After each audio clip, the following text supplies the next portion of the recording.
1, 2, 3, 4. 1, 2, 3, 4. Get ready for claps. Go. Clap, clap. Clap, clap. Together.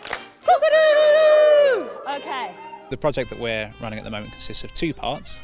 We've been at the Northgate Arts Centre working with young brass players where they received a presentation from an RPO brass quintet, then went on to coaching sessions, both individual masterclasses and full ensemble coaching sessions, and that rounded up with a sharing session with all of their parents. We've then spent the past couple of days going into schools in Ipswich, giving orchestral presentations. That's 4 separate schools where we have then invited primary schools to come and watch a presentation by the orchestra with an RPO quintet, and then they then go on to work with members of the secondary schools on workshops. What's his name?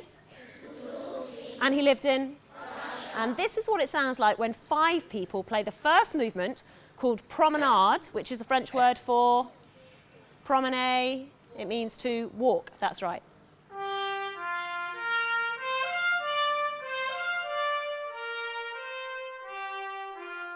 The orchestra has an orchestral concert coming up, which features Mussorgsky's pictures as an exhibition, and we saw it as a real opportunity to develop some activity which would enable lots of young people to learn about this particular piece of music and learn more about the orchestra through really exciting ways of engaging with players and with hearing the music, hearing about the industry, and actually making music themselves.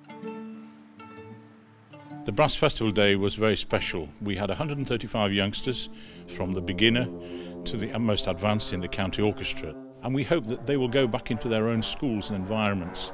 Even if they're the only one from that school, that they're 10 feet tall, they can dine out on it forever, they've got something to share with other children and maybe draw them in as well. This is a marvellous package. Through some initial funding from our Ipswich-based Northgate Foundation, we've been able to put a huge package together which has included 135 youngsters enjoying a day of brass playing, through to the very specialist opportunities for primary schools to come and actually see real professional musicians work. They're incredibly attentive. For lots of them, I think it will be maybe their first opportunity to hear an ensemble from an orchestra play live, so that's been nice for everybody.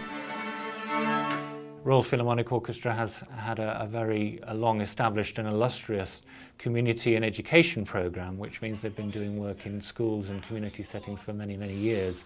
And that's something that we've helped to cultivate by developing projects in various parts of the country.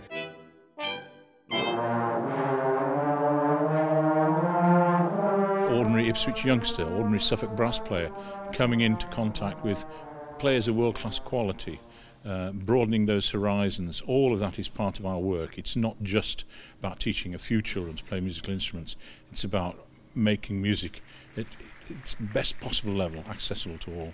It's such a wonderful thing, it brings everybody together. I think there's nothing better than making music together as a group.